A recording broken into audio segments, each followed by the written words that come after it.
എല്ലാവർക്കും ഓങ്കാരം ചാനലിലേക്ക് സ്വാഗതം. നാളെ തൃപ്രയർ ഏകാദശി എടുക്കുന്നതിനെക്കുറിച്ചും എടുത്താലുള്ള ഗുണങ്ങളെക്കുറിച്ചും തൃപ്രയാർ അമ്പലത്തിലുള്ള ആഘോഷങ്ങളെക്കുറിച്ചും നമുക്ക് മനസ്സിലാക്കാം. തൃപ്രയാർ ക്ഷേത്രത്തിൽ 21 ആനകളോടുകൂടിയുള്ള ശീവേലി അവിടുത്തെ പ്രധാനപ്പെട്ട ഒരു ആഘോഷമാണ്. ഏകാദശി ദിവസം ഭഗവാൻ അവിടെ ദ്വാദശി സമർപ്പണം നടക്കും. കൂടാതെ ദശമി ദിവസം അവിടെ നടക്കുന്ന ദശമി വിളക്ക് അവിടെ ഒരു ആചാരമാണ്.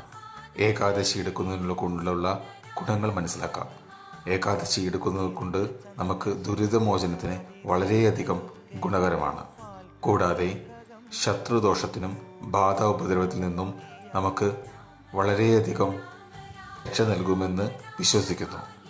ഏകാദശി വ്രതമെടുക്കുമ്പോൾ നമുക്ക് എല്ലാ തരത്തിലും മോക്ഷം ലഭിക്കുമെന്നാണ് വിശ്വസിക്കുന്നത്.